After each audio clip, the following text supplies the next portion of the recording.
కార్యకర్తలందరూ కూడా మరి ముందండి నడిపించి ఈ పార్టీ పునాదులు బలీయంగా ఉన్నాయి. ఈ పునాదులు పగలగొట్టి దమ్ము ఎవరికి లేదని మన కార్యకర్తల యోగాల పాదయాత్రలో నిరూపించడం జరిగింది.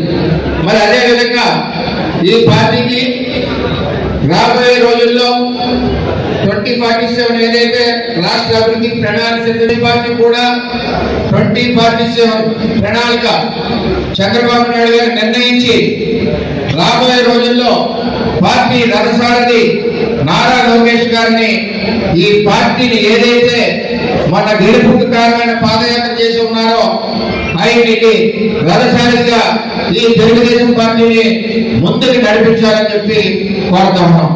మరి జిల్లా పార్టీ నుంచి 7 నియోజకవర్గాల నుంచి కార్యకర్తలు అందరూ వచ్చారు. మరి మనకి పార్టీకి ప్రణాళిక ఉండాలా కావాలా, దీని ద్వారా మనం అధ్యక్షుడికి తెలియజేద్దాం.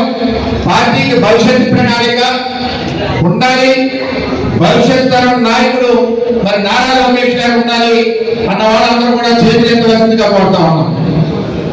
నారా లోకేష్ గారి నాయకత్వం, చంద్రబాబు నాయకత్వం.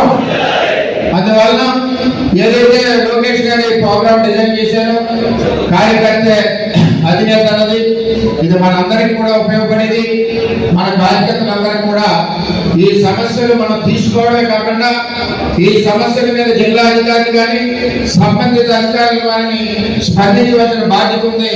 ఆ విధంగా మానిటరీ అందరూ కలిసి చేస్తామని చెప్పి తెలియజేసుకుంటూ సెలవు తీసుకుంటాం. అందరికీ నమస్కారం. Thank you. అలాగే